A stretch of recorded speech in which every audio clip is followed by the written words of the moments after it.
नमस्कार, स्वागत है आपका TWC जीएस वर्ल्ड में। यदि आपने TWC जीएस वर्ल्ड को सब्सक्राइब नहीं किया है तो सब्सक्राइब TWC जीएस वर्ल्ड को। आज हम अपनी सामान्य हिंदी के तहत अपनी वर्णमाला चैप्टर को स्टार्ट करेंगे, जो आदित्य पब्लिकेशन का यूनिट नंबर क्या होगी, पहली होगी। इसी यूनिट नंबर तहत एक के तहत हम देखेंगे कि वर्णमाला में कौन कौन से वर्ण होते हैं, कितने प्रकार के वर्ण होते हैं और जो वर्ण होते हैं वो किस किस प्रकार से डिवाइड होते हैं, और वो सब कुछ देखेंगे हम आदित्य पब्लिकेशन की सामान्य हिंदी है इसके तहत। तो शुरुआत करेंगे इसके आज पहले चैप्टर की। तो देखो, इसके सिलेबस के बारे में मैं आपको पिछले लेक्चर में चर्चा कर चुका हूँ। यदि आपने वो नहीं देखा है तो आप पहले वो देख लीजिए, तो आपको अंदाजा लग जाएगा कि हम इस सामान्य हिंदी के तहत क्या क्या पढ़ेंगे। तो स्टार्ट करते हैं हम। देखो, वर्णमाला होती क्या है भाई? या यदि हम कहें कि हिंदी में ध्वनियों की जो संख्या होती है वो हम कैसे डिसाइड कर पाएंगे कि कितनी होती है। देखो, तीन प्रकार से होते हैं आपके। एक तो स्वर होंगे, एक अयोग्यवाह होंगे और दूसरे होंगे आपके व्यंजन। अब व्यंजन भी कितने होंगे? देखो, व्यंजन भी आपके 39 होते हैं। अयोग्यवाह जो वर्ण होते हैं वो आपके दो होते हैं, और उसके साथ साथ स्वर जो होते हैं वो 11 होते हैं। इनको भी, स्वर को भी हम क्या कर देते हैं, मात्रा के आधार पर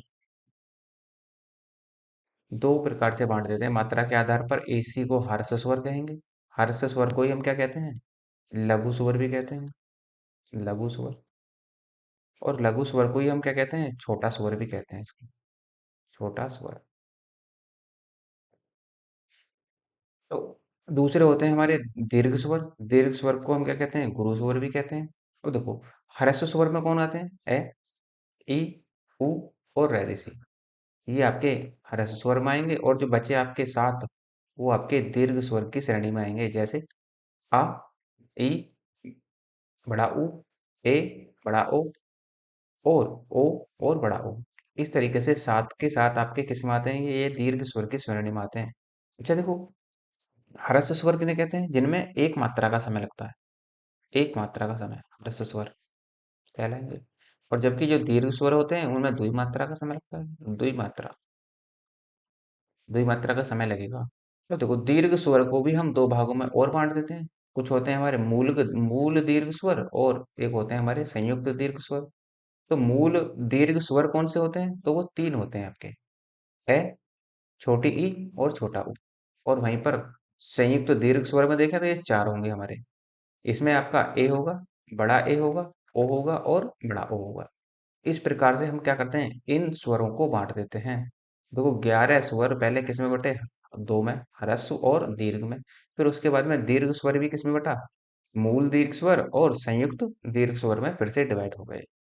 उसके बाद में जो व्यंजन होते हैं हमारे, जो 39 व्यंजन हमने माने हैं वो किस तरीके से माने, देखो मूल व्यंजन तो हमारे पास कितने होते हैं, मूल व्यंजन तो 33 ही होते हैं। यदि वो सवाल करते हैं आपसे कि मूल व्यंजनों की संख्या बताओ, तो मूल व्यंजनों की जो संख्या होगी वो आपकी कितनी होगी, वो केवल 33 ही होगी।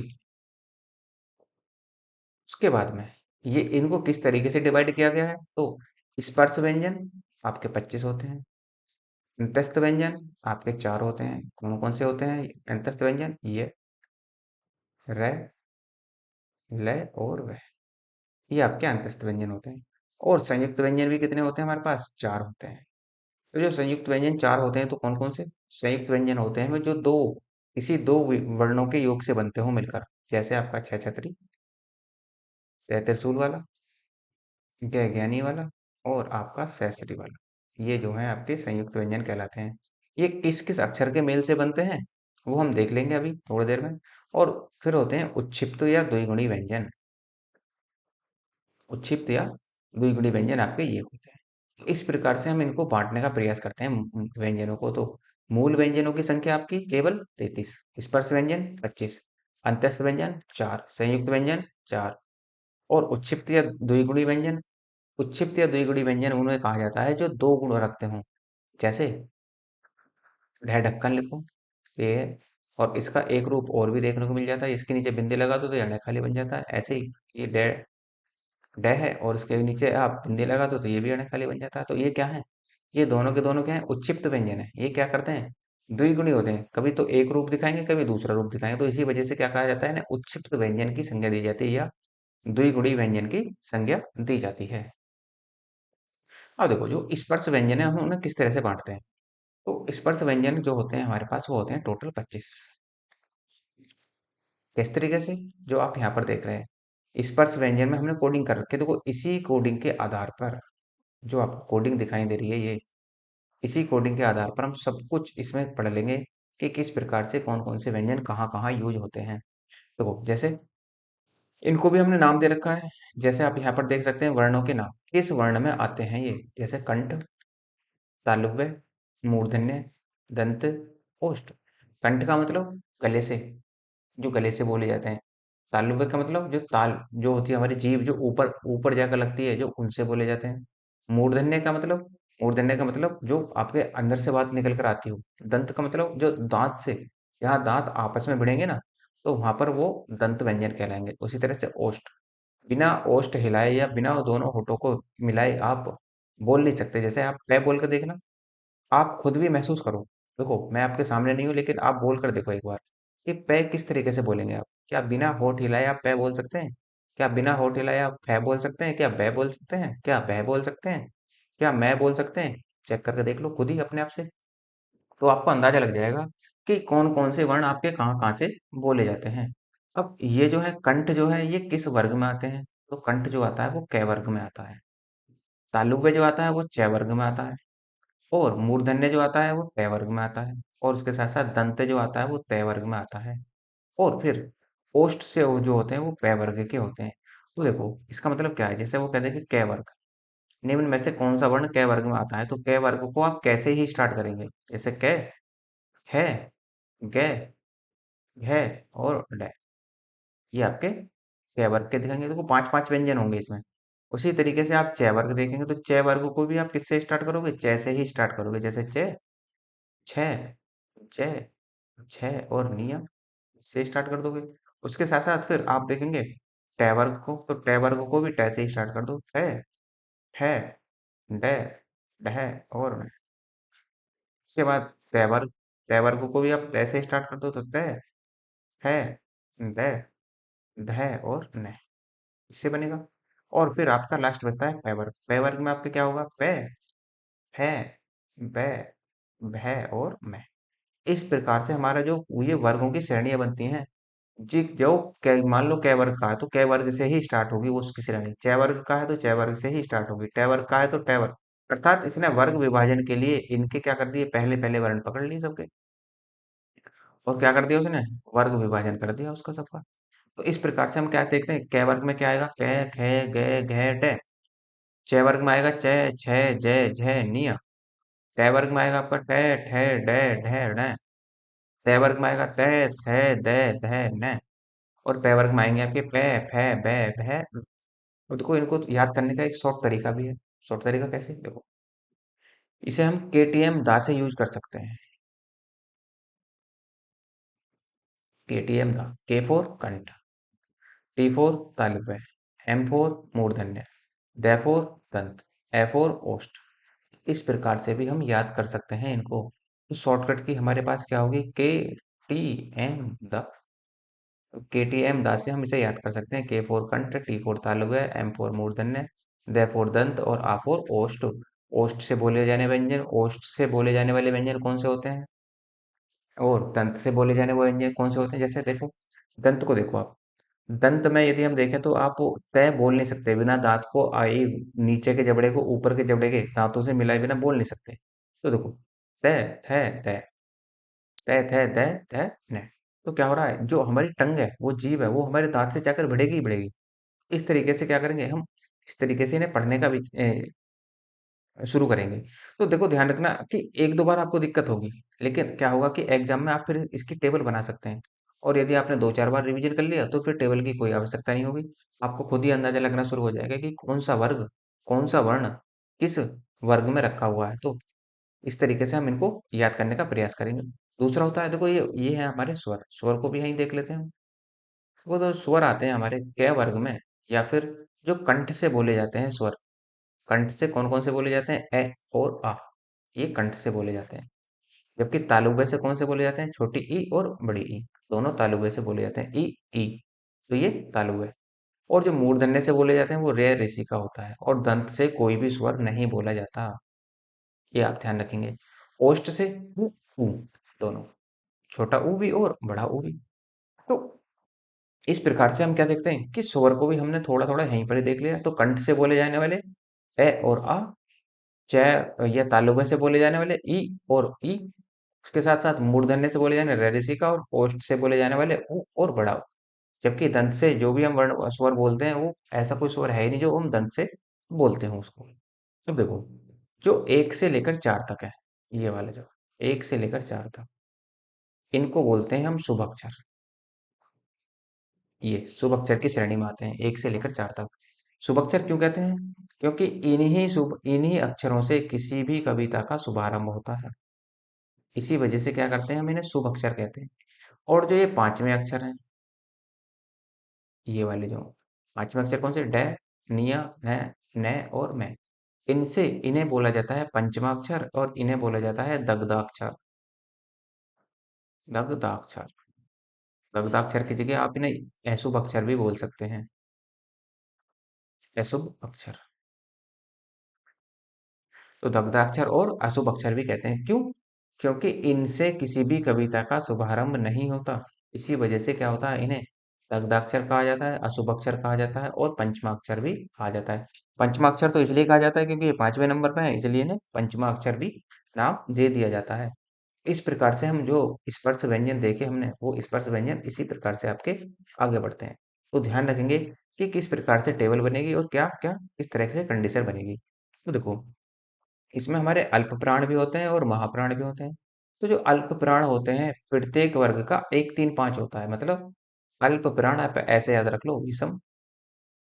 अल्प प्राण विषम होते हैं, जबकि महाप्राण क्या होते हैं, सम होते हैं। बस, कहानी खत्म। अब विषम कैसे, देखो, एक, ये भी आपके अल्प प्राण की श्रेणी में ही आएगा। तीन, ये भी आपका अल्प प्राण की श्रेणी में ही आएगा। और पांच, पांच भी आपका अल्प प्राण की श्रेणी में ही आएगा।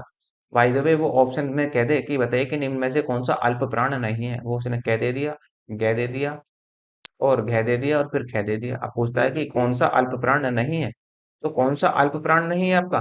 तो जो अल्प प्राण है वो आपका ख आपके अल्प प्राण की श्रेणी में नहीं आता। महाप्राण कौन से होंगे? महाप्राण जो सम संख्या पर होते हैं वो महाप्राण कहलाते हैं। इसका मतलब जो ये वाला जो है आपका महाप्राण की श्रेणी में आएगा, और चार वाला आपका महाप्राण की श्रेणी में है। तो इस प्रकार से हम क्या देखते हैं, इसमें हम हमारी कंडीशन बनते हैं कि अल्प प्राण कौन से होते हैं और महाप्राण। अल्प प्राण का मतलब क्या होता है? अल्प प्राण का मतलब होता है जिन वर्णों के उच्चारण में जो हवा निकलती है बाहर मुख से, वो कम निकलती है। और जबकि महाप्राण में क्या होगा, महाप्राण के उच्चारणों में आप में देखेंगे कि हवा जो निकलेगी मुख से वो ज्यादा निकलेगी, तो इसलिए इन्हें बोलते हैं अल्प प्राण, और इसीलिए इन्हें बोलते हैं महाप्राण। जैसे आप कै बोल कर देखो, कै, तो आप आराम से बोल जाते हैं, लेकिन जब आप खे बोल कर देखेंगे तो क्या होगा, हवा ज्यादा बाहर निकल कर आएगी, और ज्यादा जोर लगाना पड़ेगा कै के मुकाबले। तो बोल कर देख सकते हैं, जैसे खे, तो खे जो बोला आपने उसमें क्या हुई, जो हवा निकली बाहर वो ज्यादा निकलती है। नहीं। तो देखो, कुछ व्यंजन और भी हैं। यहाँ पर सघोष भी होते हैं और घोष भी होते हैं। घोष को ही सघोष भी कहा जाता है। तो सघोष कौन से होंगे? सघोष होंगे आपके बाद वाले तीन, चार और पांच, इसमें सघोष कहलाएंगे। तो जो सघोष व्यंजन कहलाते हैं वो कौन कौन कहलाते हैं? सघोष में आपके तीन, चार, पांच, तीन, चार, पांच, और अंतस्थ व्यंजन। अंतस्थ व्यंजन चार होते हैं, पीछे हमने देखा था जब डिवाइडेशन करा था। तो अंतस्थ व्यंजन कौन से होते हैं? ये, रे, ले और पे। और सभी स्वर होते हैं। स्वर कितने होते हैं जी? 11। और उसके साथ साथ है भी क्या होता है, सैगोस की श्रेणी में आता है, तो है भी। अब देखो कितने हो गए, देखो पांच तो तीन में है, पांच ही चार में है, और पांच ही पांच में है। ये आपके चार हो गए अंतस्थ व्यंजन, और स्वर हो गए आपके 11, और एक है हो गया। तो 15 4 19, 19 20 30, और एक ये 31। इसका मतलब 31 व्यंजन कैसे हैं, जो 31 व्यंजन के 31 वर्ण ऐसे हैं जो सघोष की श्रेणी में आते हैं। और यदि वो ये कह दे कि ये बताओ कि सघोष कितने व्यंजन होते हैं, तो आप 11 इसमें से घटा देना, तो कितना बचेगा? 20। तो 20 जो होते हैं वो सघोष होते हैं। तो इस तरीके से आप याद रखेंगे इस चीज को, कि कभी कभी वो सघोष पूछ लेता है, और कभी कभी वो क्या कर देता है, घोष पूछ लेता है। और सघोष पूछ ले या घोष पूछ ले, या फिर वो ये कह दे ये बताइए कि कितने सघोष व्यंजन हैं, तो सघोष व्यंजन कितने होंगे 20। और यदि वो कहते हैं कि कितने सघोष वर्ण हैं तो सघोष वर्ण जो होंगे वो 31 होंगे। और यदि वो ये कहते हैं कि सघोष स्वर कितने हैं, तो स्वगत स्वरों की जो संख्या होगी वो केवल और केवल 11 होगी। तो इस प्रकार से आप इन्हें याद रखेंगे। फिर होती है अघोष की कंडीशन। अघोष में क्या होगा कि जो बचे, सघोष से जो बचा वो अघोष, जैसे एक और दो। तो एक और दो आपका सघोष होगा, कितने हो गए, एक और दो में पांच पांच होंगे तो 10 हो गए। और उसके साथ साथ तीनों सह होते हैं, बड़ा सह, छोटा सह और सह षटकोण वाला सह। तो कितने हो गए आपके 13। 13 आपके सघोष की श्रेणी में, अघोष की श्रेणी में आएंगे व्यंजन। अब यदि वो कह दे कि अघोष व्यंजनों की संख्या बताओ, तो अघोष व्यंजनों की संख्या कितनी होगी, 13। यदि वो कह दे कि अघोष वर्णों की संख्या बताओ, तो भी 13। और यदि वो कह दे कि अघोष स्वरों की संख्या बताइए, तो अघोष स्वरों की संख्या क्या होगी, कुछ नहीं होती, क्योंकि कोई अघोष स्वर होता ही नहीं है। तो अंतस्थ व्यंजन मैंने आपको बताया कि कौन कौन से होते हैं। अंतस्थ व्यंजन होते हैं ये, र, ल और वह। उसके साथ साथ ऊष्म व्यंजन भी होते हैं। ऊष्म व्यंजन कितने होते हैं आपके, 4। ऊष्म व्यंजन 4 जो होते हैं वो कौन कौन से होते हैं, स, स, स और है। ये आपके ऊष्म व्यंजन होते हैं। इसका मतलब क्या है कि जो देखो अघोष जो आ रहा है, तो ये अघोष में भी थे, स और स अघोष में भी है, तो ये अघोष भी कहलाते हैं। इसके साथ साथ उच्छिप्त या द्विगुणी व्यंजन। उच्छिप्त या द्विगुणी व्यंजन मैंने आपको बताया था, एक तो डे, और इसी में ही क्या लगा दो, एक बिंदी लगा दो, तो ये अणेखाली वाला बन जाता है। उसी तरीके से डे, और डे में भी अणेखाली लगा दो, तो बिंदी लगा दो, तो क्या बन जाता है, अणेखाली। तो ये आपके उच्छिप्त व्यंजन की श्रेणी में आते हैं। अयोग्य भाव व्यंजन दो होते हैं, अम और आहार होते हैं। ये अम और आहार, ये होते हैं आपके अयोग्य भाव व्यंजन। अल्प प्राण ऐसे, अब पूछ लेगा कि ऐसे व्यंजन बताओ जो अल्प प्राण भी हैं और सघोष भी हैं। तो अल्प प्राण कौन से थे, 1 3 5 वाले, और सघोष भी हैं। तो अल्प प्राण और सघोष दोनों के गुण रखने वाले होते हैं 4 व्यंजन, य, र, ल और व। य, र, ल, व जो है भी अंतस्थ व्यंजन भी हैं, अल्प प्राण भी हैं, सघोष भी हैं। ये आप ध्यान रखेंगे। देखो वर्णमाला में जो होता है वो कन्फ्यूजन बहुत ज्यादा होता है। पढ़ तो हम सब कुछ लेते हैं लेकिन याद नहीं रख पाते। और याद रखने के लिए केवल एकमात्र तरीका है, मल्टीपल टाइम रिवीजन। जितना ज्यादा रिवीजन करोगे इतनी ही क्लियरिटी आपके पास आएगी। और यदि क्लियरिटी आ गई तो सवाल गलत होने के चांसेस तो है ही नहीं बिल्कुल भी फिर। और यदि क्लियरिटी नहीं आई तो कन्फ्यूजन बना रहेगा, और कन्फ्यूजन बना रहेगा तो क्या होगा कि आप सवाल को कर कर भी आएंगे, लेकिन हो सकता है सवाल गलत ही हो जाए। कन्फ्यूजन में कुछ भी हो सकता है। तो यहाँ पर आप थोड़ा सा ध्यान से देखेंगे इन चीजों को। अब देखो सघोष और महाप्राण कौन कौन से होते हैं, कि एक ऐसा व्यंजन बताओ जो सघोष भी है और महाप्राण भी है। तो सघोष और महाप्राण, सघोष में कौन से थे हमारे, सघोष में थे आपके बाद वाले 3 4 और 5। उसके साथ साथ महाप्राण में कौन से थे आपके, तो महाप्राण में यदि हम देखें तो आपके 2 और 4 की श्रेणी में आते थे। जो आपके महाप्राण थे वो 2 और 4 बने थे। और यदि हम दोनों को संयुक्त रूप से देखें तो एक ऐसा व्यंजन निकल कर आता है जो क्या है, जो दोनों के गुण रखता है। वो सगोश भी है और वो महाप्राण भी है। तो कौन है, वो है। तो इस तरीके से याद रखेंगे। ऊष्म व्यंजन हम पीछे भी देख चुके हैं, स और है। अब देखो संयुक्त व्यंजन, संयुक्त व्यंजन आपके ये रहे। अब देखो ये बनते कैसे हैं, जैसे आपका छह छतरी का, त्रिशूल वाला, ज्ञानी वाला, और रे सरी वाला, ये वाला। तो छह छतरी जो बनता है ये जय हलंत लगाएंगे और निया से बनता है, इस तरीके से। तय त्रिशूल वाला जो बनता है ये तय और हलंत प्लस रे से मिलकर बनता है। ज्ञ ज्ञानी का, सॉरी, ये जो आपका, ये जो छह है ना, छह इससे नहीं बनेगा। ये जो है ना, ये ज्ञ ज्ञानी वाला, ये इससे बनेगा, जय प्लस निया से बनेगा। और जो छह है उसको नीचे ले लेते हैं थोड़ा सा। देखो जो छह है वो किस तरह से बनेगा, छह बनेगा आपका से, हलंत और ये से, इस तरीके से बनेगा। और सहसरी का जो बनेगा वो आपका बनेगा से, हलंत और रे से। इस तरीके से बनते हैं, इनका ध्यान रखना। यदि आप मंगल फोन पर हिंदी में टाइपिंग करते हैं तो भी आपको बनाने आते होंगे ये। और यदि नहीं करते तो आप थोड़ा सा याद रख लेना इनके कि किस किस से ये बनते हैं आपके वर्ड। उसके साथ साथ आपके स्पर्श और संघर्षी व्यंजन कौन से होते हैं, तो स्पर्श और संघर्षी व्यंजन कौन से होते हैं, च भी आपका स्पर्श और संघर्षी है, छ भी, जय भी और जह भी। तो ये स्पर्श और संघर्षी व्यंजन होते हैं। अमानक वर्ण कौन से होते हैं, अमानक वर्ण होते हैं झ और वह। ये दोनों के दोनों अमानक की श्रेणी में आते हैं। उसके साथ साथ अर्ध स्वर कौन से होंगे? अर्ध स्वर मतलब आधे स्वर वाले व्यंजन। अर्ध स्वर य और व आते हैं। अर्ध स्वर की श्रेणी में य और व व्यंजन आते हैं। नेक्स्ट। अब देखो स्वर को देख लेते हैं, स्वर क्या होते हैं। अब तक तो हमने व्यंजन को देखा। वे वर्ण जिनका उच्चारण बिना किसी अवरोध के होता है, या वे वर्ण जिनका उच्चारण बिना किसी दूसरे वर्ण की सहायता से होता है।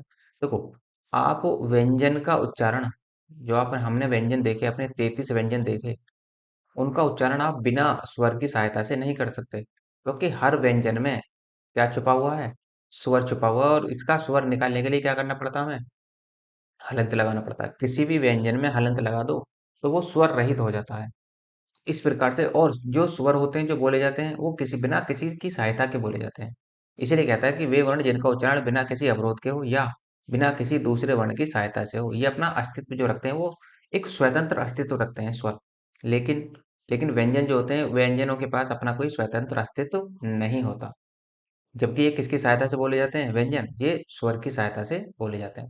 अब देखो स्वरों का की संख्या कितनी थी? पीछे हम देख चुके थे 11 थी। अब इनका देखो वर्गीकरण किस प्रकार से होता है, कई आधार पर वर्गीकरण कर देते हैं हम। कई आधार पर कैसे? जैसे उच्चारण में लगने वाले समय या मात्रा के आधार पर कर देते हैं। तो मात्रा के आधार पर या समय के आधार पर कितने प्रकार के होते हैं? ये 2 प्रकार के।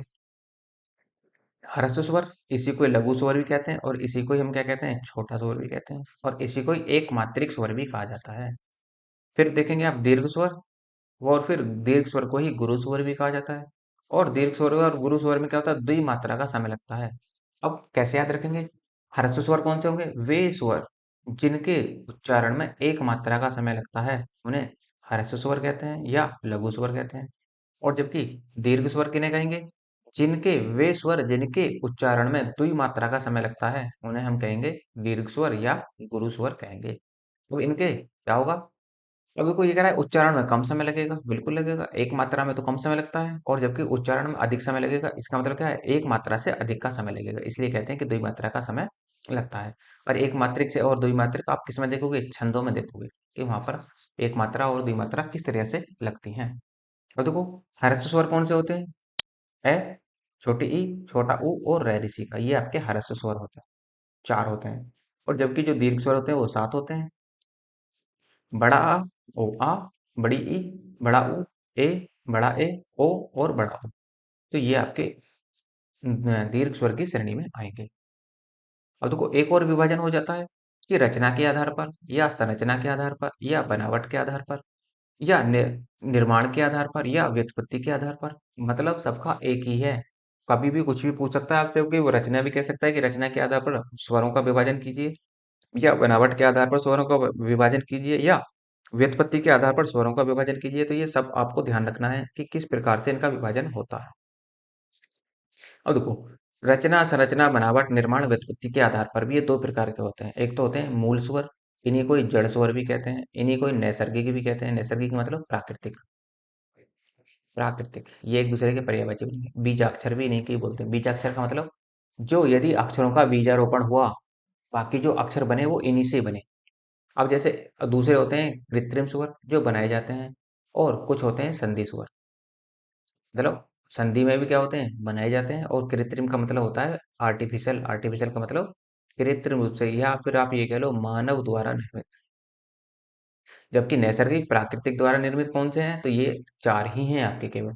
जैसे ए और ए को मिलाया तो क्या बना दिया? आ बना दिया। ई और ई को मिलाया तो क्या बना दिया? बड़ी ई बना दिया। तो इस प्रकार से हम क्या करते हैं? जैसे ए धन ए को मिलाया तो क्या बना दिया? बड़ा ए बना दिया। तो इस प्रकार से हम इनको बनाने का प्रयास करते हैं। अब ये जो संधि स्वर होते हैं और जो कृत्रिम स्वर होते हैं, ये भी 2 प्रकार के होते हैं जी। किस प्रकार से? एक तो होते हैं सजातीय संधि स्वर। सजातीय का मतलब पॉजिटिव, या फिर इन्हीं को बोलते हैं मूल दीर्घ स्वर। और फिर होते हैं विजातीय संधि स्वर।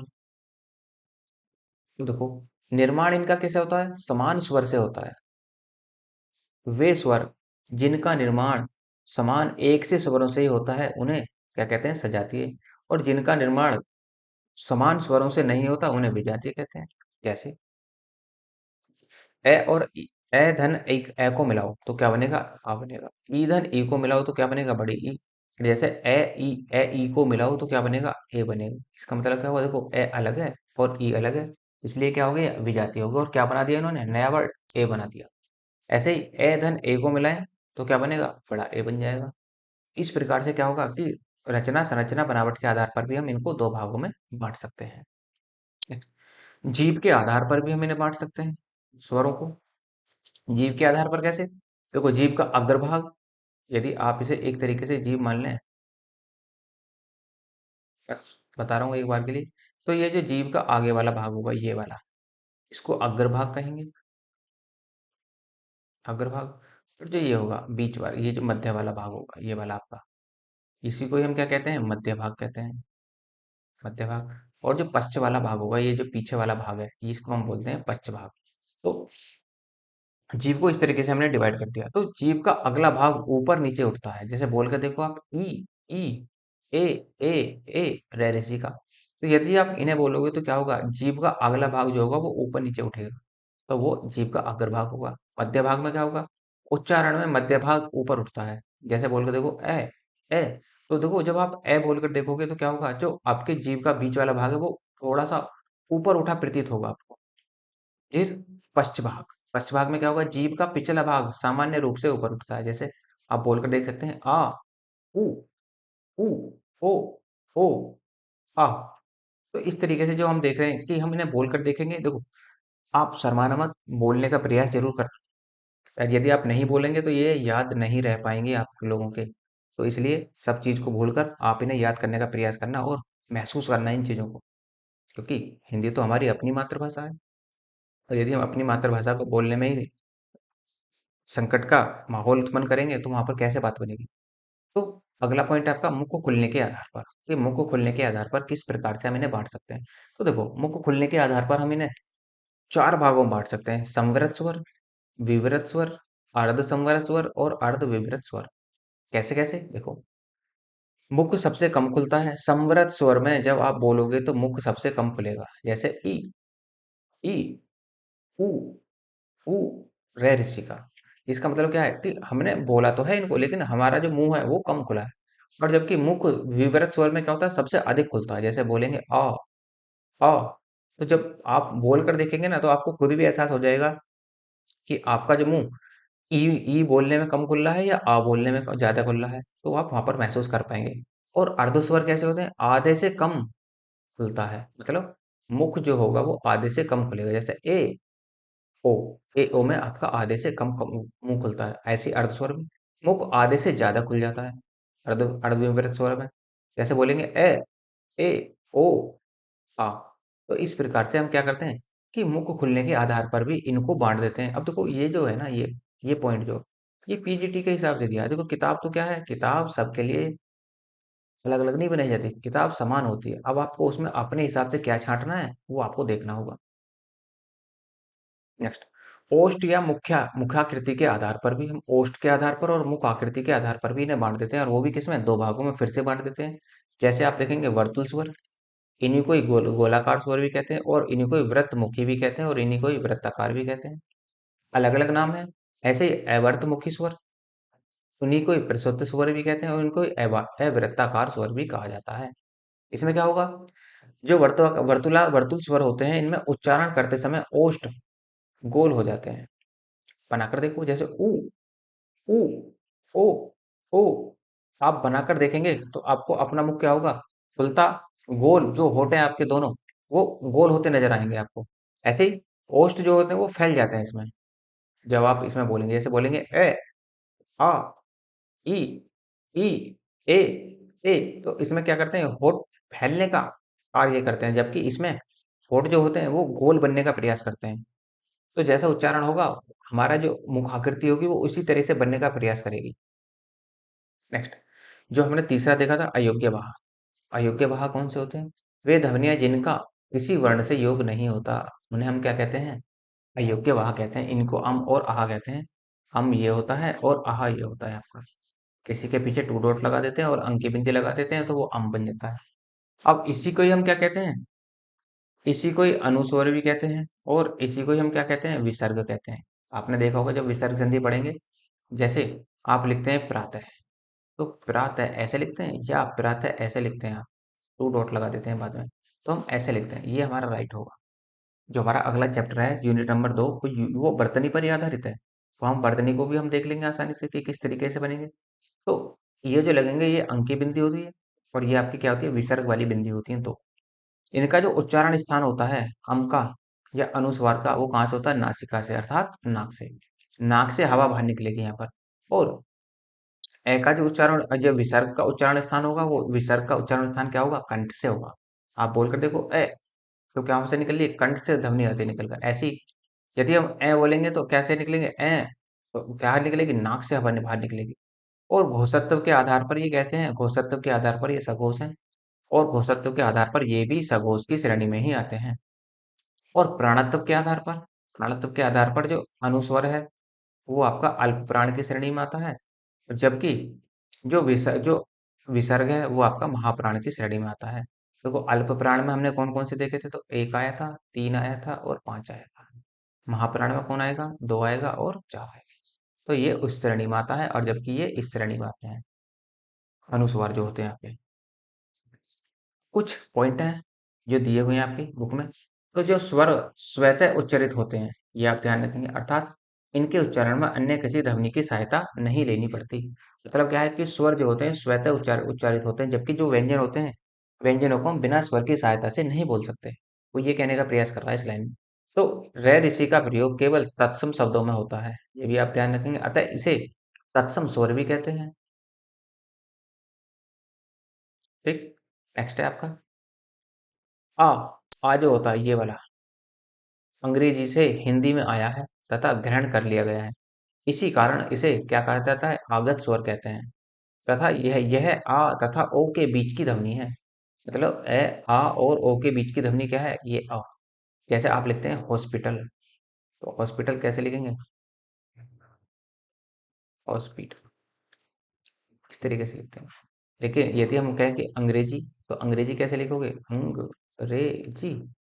लेकिन अंग्रेजी में क्या करते हैं हम, अंग्रेजी इस तरीके से लगा देते हैं, अंग्रेजी इस तरीके से लिख देते हैं। जैसे ड्रॉ, ड्रॉ कैसे लिखोगे, ड्रॉ, ड्रॉ पर भी आप इस तरह से, सॉरी, ड्रॉ पर भी आप इस तरीके से मात्रा लगाओगे इस तरह से। तो ये क्या है, ये ओ की ध्वनि देता है आपका।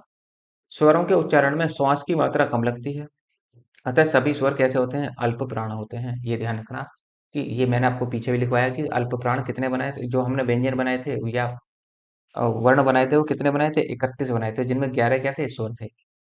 स्वरों के उच्चारण करते समय स्वर यंत्र तंत्रों में कंपन होना प्रारंभ हो जाता है, और अतः सभी स्वर क्या होते हैं, घोष सघोष होते हैं। इसका मतलब सभी स्वर अल्प प्राण भी होते हैं, सभी स्वर सघोष भी होते हैं, और जो सघोष होगा वो ही घोष होगा। स्वर ध्वनियों के अंतर्गत कोई भी ध्वनि दंत्य ध्वनि नहीं है। ये भी हमने पीछे देखा कि दंत में हमने कोई भी ध्वनि नहीं ली थी। अयोग्य वह ध्वनियों का प्रयोग मुख्यतः तत्समों में किया जाता है, और विसर्ग हमेशा किसमें, तत्सम में प्रयोग होगा। समझ लेना कि यदि किसी शब्द के में विसर्ग लगा हुआ है, तो समझ लेना कि वो कैसा शब्द है, वो शब्द है संस्कृत का, संस्कृत का शब्द है, अर्थात वो शब्द कैसा है, तत्सम। कि संस्कृत के शब्दों को ही हम क्या कहते हैं, तत्सम शब्द कहते हैं। और यदि इन तत्सम शब्दों में थोड़ा बहुत फेरबदल कर दिया जाए, तो यही तत्सम किसका रूप ले लेते हैं, तद्भव का,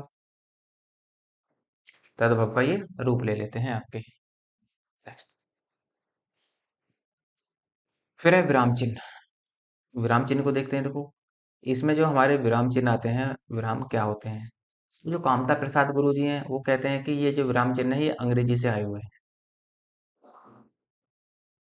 हिंदी के महान कवि हैं। तो जब ये 20 इनकी और इनकी जो संख्या बताते हैं, ये 20 बताते हैं। अब ये विराम होता क्या है, देख लेते हैं इनको कि किस तरीके से ये कार्य करता है आपका विराम। देखो विराम का अर्थ क्या होता है, ठहराव। जैसे वो कहते हैं कि वह स्कूल गया, और यहाँ पर हमने क्या लगा दिया, वहां जाकर उसने पढ़ाई की। इसका मतलब क्या है, देखो वह स्कूल गया, तो यहाँ पर क्या होगा, एक सेकंड के लिए, एक पल के लिए आप रुकोगे, वह स्कूल गया, क्योंकि ये जो है, ये जो चिन्ह है, ये विराम चिन्ह को ही दर्शाता है आपका, कि विराम का अर्थ ही क्या होता है, ठहराव।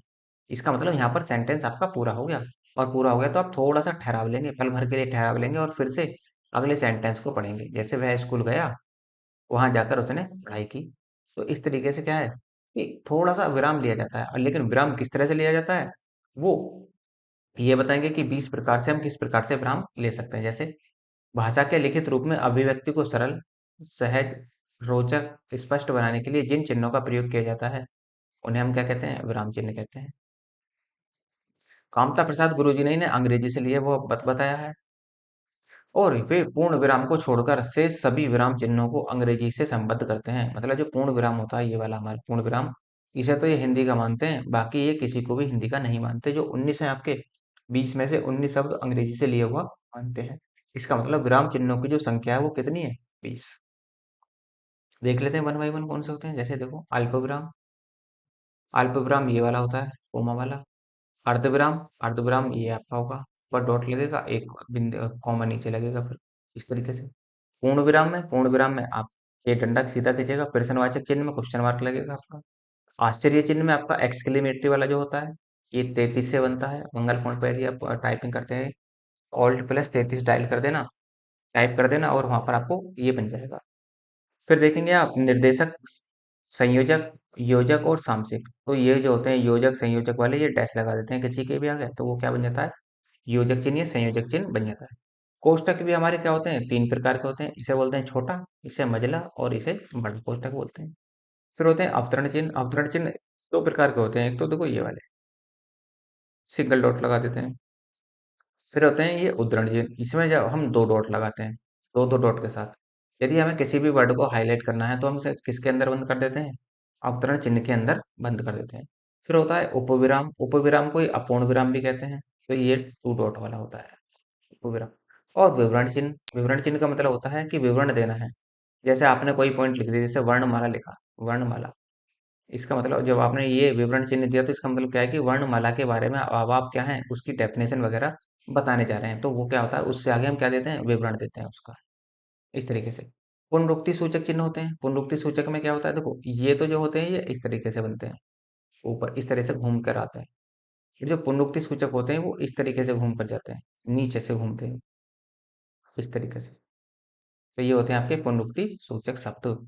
लाघव चिन्ह या संक्षेप चिन्ह कौन से होते हैं? तो ये होते हैं, किसी भी ब्रैकेट के अंदर जीरो रख दो, शून्य रख दो, तो वो क्या कहलाता है? लाघव चिन्ह कहलाता है। लोप चिन्ह, किसी का लोप करना हो तो डॉट लगा दो, या फिर प्लस का प्रयोग भी कर सकते हैं आप यहाँ पर। अगला है आपका 14 नंबर का पाद चिन्ह। पाद चिन्ह भी आपका डैश वाला होता है, ये नीचे लगता है इस तरीके से। दीर्घ उच्चारण, दीर्घ उच्चारण इस तरह से, जैसे आप छंद में देखते हैं ना, ये द्वि मात्रा का समय लगता है, तो ये उस तरह का है ये दीर्घ उच्चारण। पाद बिंदु क्या होता है? पाद बिंदु डॉट होता है, जिसे हम पॉइंट कहते हैं, कभी कभी पॉइंट कह देते हैं, और अंग्रेजी में इसे फुल स्टॉप कह देते हैं। यदि कहीं त्रुटि हो जाती है, या काकपाद होता है, त्रुटि हो जाती है, या हंसपद हो जाता है, तो उसी को हम इस तरीके से डिनोट करते हैं। मान लो आपको लिखना तो बंद था, बंद ऐसे लिखना था, लेकिन लिख कैसे दिया आपने? बंद, इस तरह से लिख दिया, तो इसके ऊपर आप एक टोपी लगा देंगे, तो इसका मतलब क्या है?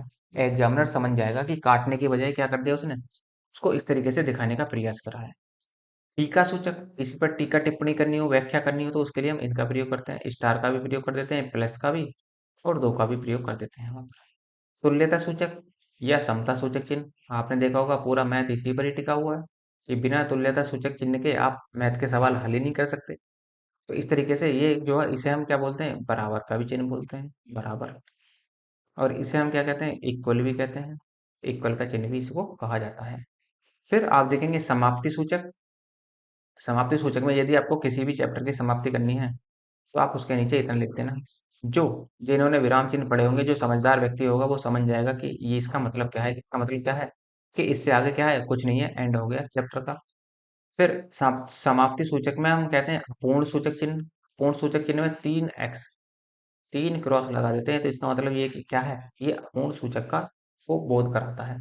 तो इस प्रकार से जो होते हैं हमारे, जो अपूर्ण जो विराम चिन्ह होते हैं वो हमने देखे। लेकिन अब यदि हमें जरूरत पड़ती है कि इनके डिटेल, इनके बारे में जानकारी ले ली जाए, तो इनके बारे में हम थोड़ी सी डिटेल जानकारी भी ले लेते हैं। जैसे शुरुआत करते हैं इसकी। विराम चिन्ह, विराम चिन्ह कैसे देखेंगे? देखो भाषा को पढ़ने या बोलने में जो थोड़ी देर का ठहराव आता है उसे अल्प विराम कहते हैं। ये आप ध्यान रखें। अल्प विराम कैसे? जैसे आप देख रहे हैं सोहन, कोमा लगा है तो रुकेंगे, पल भर के लिए जरूर रुकेंगे आप। सोहन, श्याम और राधा दौड़ रहे हैं, तो ये क्या है? अल्प विराम की श्रेणी में आते हैं। उसी तरीके से यदि हम देखें, जहां दो से अधिक वाक्यांश आए तो उनके बीच भी योजक चिन्ह लगता है। दो से अधिक, जैसे राम घर आया, विराम चिन्ह लगाया, इन्होंने अल्प विराम लगाया, थोड़ी देर रुका और चला गया।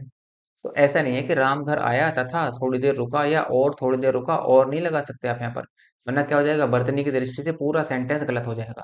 तो इसलिए हम कोमा लगा कर चलते हैं, और हम कहाँ लगाते हैं, लास्ट में जाकर।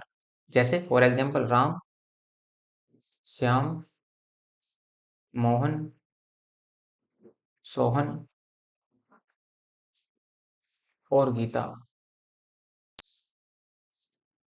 पार्क में खेल रहे हैं, खेल रहे हैं। अब देखो, आप ऐसा नहीं कर सकते कि राम और श्याम और मोहन और सोहन और गीता पार्क में खेल रहे हैं, नहीं, ये गलत हो जाएगा। तो इसलिए क्या है, अल्प विराम का चिन्ह का प्रयोग यहाँ पर किया गया है। अब ये सेंटेंस क्या है, ये सही है सेंटेंस। और यदि आपने और का प्रयोग एक से ज्यादा बार इस सेंटेंस में कर दिया तो सेंटेंस पूरा गलत होने के चांसेस भी पूरा रहेगा। नेक्स्ट है, इसमें देखो, वाक्य में प्रयुक्त होने वाले अव्यय किंतु, परंतु, पर, लेकिन, मगर भी आदि के पहले अल्प विराम भी लगता है। जैसे हम स्टेशन पहुंच गए किंतु ट्रेन जा चुकी थी। तो जो किंतु आया, इससे पहले भी हमने क्या लगा दिया, एक अल्प विराम चिन्ह लगा दिया। क्योंकि सेंटेंस जो यहाँ, तो यदि हम यहाँ पर पूर्ण विराम लगा देते तो पूर्ण विराम से सेंटेंस हमारा पूरा नहीं होता। इसलिए हमने क्या लगा दिया, यहाँ पर कॉमा दिया, अल्प विराम लगाया और उसे हम लेकर आगे बढ़ गए। नेक्स्ट है आपका हाँ, नहीं, अच्छा, संबोधन करके के बाद में, कारक के बाद में भी क्या करते हैं, अल्प विराम लगा देते हैं। जैसे देखो, हाँ, कल सवेरे आ जाना। तो हाँ के बाद में क्या लगाया उसने, अल्प विराम, और सेंटेंस को पूरा कर दिया। इस तरीके से भी हम क्या कर सकते हैं, सेंटेंस को लिख सकते हैं। उपवाक्यों के पूर्व और पश्चात भी अल्प विराम लगता है। उपवाक्य जैसे देखो, मोहन जो बड़ा अच्छा खिलाड़ी है, कल उसकी टांग टूट गई। इसका मतलब मोहन, मोहन के बारे में बताएगा तो कॉमा अल्प विराम दिया गया। तो मोहन रुको पल भर के लिए, फिर से जो बड़ा अच्छा खिलाड़ी है, फिर से रुको पल भर के लिए, और कल उसकी क्या हुई, टांग टूट गई। तो इस तरीके से हम सेंटेंस को पूरा करने का प्रयास करते हैं। वाक्य में जब एक ही प्रकार की कई संज्ञाएं आ जाएं तो उनके बीच भी अल्प विराम लगता है। जैसे श्यामा, कामिनी, कौशल्या और वंदना प्रार्थना करती हैं। पीछे जो मैंने आपको सेंटेंस लिखकर दिखाया था, वो कुछ कुछ ऐसा ही था कि हम यहाँ पर इसके बीच में और नहीं लगा सकते। जैसे क्रोध, लाभ, मोह जीवन के लिए घातक है। तो क्रोध, लाभ और आएगा यहाँ पर, और मोह जीवन के लिए घातक है। तो छंदों में में एक चरण की समाप्ति पर भी अल्प विराम लगता है। जैसे रहीमन निज मन की व्यथा, मन ही राखो गोए, सुनी इठी लेहे लोग सब, बाटी न लेह कोय। तो इस तरीके से भी जो हम यूज करते हैं, तो यहाँ भी हम अल्प विराम का प्रयोग कर देते हैं। नेक्स्ट है अर्ध विराम आपका। वाक्य में जब अल्प विराम से अधिक ठहराव आता है, अल्प विराम जो हम पीछे पढ़ते आ रहे हैं, उसमें जब क्या होता है कि उससे थोड़ा सा अधिक ठहराव आ जाए तो अर्ध विराम का प्रयोग किया जाता है। जैसे आओ, बैठो, खेलो, पर बदमाशी मत करो। तो आओ, बैठो, खेलो, पर बदमाशी मत करो। तो ये जो है, ये आपका अर्ध विराम का प्रयोग हो रहा है यहाँ पर। ऐसे उपविराम होते हैं आपके, बोलने या लिखने में अल्प विराम से अधिक का ठहराव आता है। तो वहां पर क्या होता है, वहां पर उपविराम होता है। जैसे साकेत एक अध्ययन, जैसे निबंध वगैरह लिख देते हैं हम, कामयानी एक अनुशीलन। तो ये क्या है, आपके उपविराम की श्रेणी में आते हैं, विराम। फिर आता है आपका पूर्ण विराम। पूर्ण विराम वाक्य की समाप्ति होने का विरोध करता है।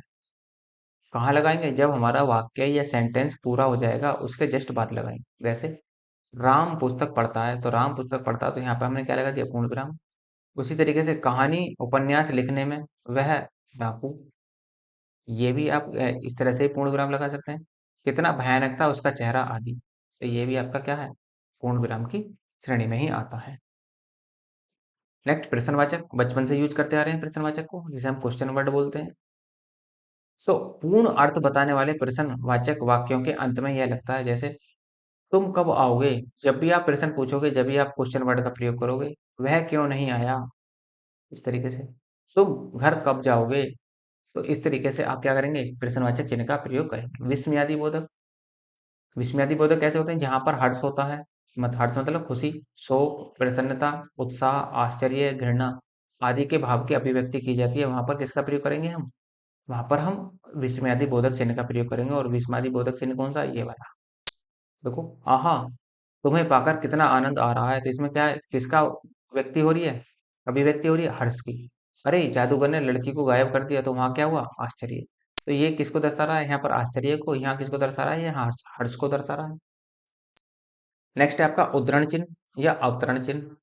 तो जो उद्धरण और अवतरण चिन्ह होते हैं, जब किसी के कथन को या किसी पुस्तक के अंश को ज्यों का त्यों उद्धृत करते हैं, तो प्रारंभ में और अंत में इस चिन्ह का प्रयोग किया जाता है। जैसे ये वाला उद्धरण चिन्ह, कबीर वाणी के डिक्टेटर थे। डिक्टेटर का मतलब तानाशाह। कबीर वाणी के तानाशाह थे। ये अंग्रेजी का वर्ड है, हिंदी में भी यूज करा गया।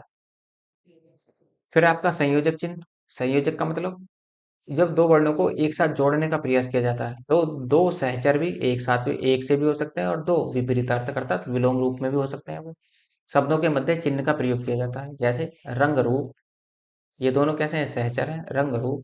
आना जाना, ये कैसे हैं? दोनों विपरीतार्थक है। जैसे धरती आकाश विपरीतार्थक है, दिन रात विपरीतार्थक है।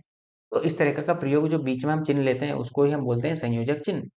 अब देखो कोष्टक, इसका प्रयोग शब्द के अर्थ को स्पष्ट करने, क्रमांकों को घेरने के लिए तथा नाटकों में पात्र की गतिविधियों या रंगों के संकेत के लिए होता है। जैसे सुमित्रा नंदन। सुमित्रा नंदन कौन थे? लक्ष्मण। इसी वजह से क्या कर दिया, ब्रैकेट में क्या लिख दिया गया? लक्ष्मण को लिख दिया गया। उसी तरह से कौन थे? अर्जुन। ब्रैकेट में लिख दिया गया। राधे, राधे कौन थे? कर्ण। तो ब्रैकेट में लिख दिया गया, ताकि आसानी से समझा जा सके उस चीज को। और कुछ होते हैं जैसे वर्गाकार कोष्टक, इसका प्रयोग भूल सुधारने या शब्द में किसी त्रुटि को सही दिखाने के लिए किया जाता है। जैसे अनुवादित, तो अनुवादित नहीं होता, क्या लिखा जाता है? अनुदित लिखा जाता है। इसलिए इसको क्या कर दिया, बड़े ब्रैकेट में क्या कर दिया हमने, इसको बंद कर दिया। भूल सुधार। ऐसे सर्पाकार होता है कोष्टक। सर्पाकार मतलब इसे हम बोलते हैं मजला ब्रैकेट मैथ में। तो ये इस तरह से होता है।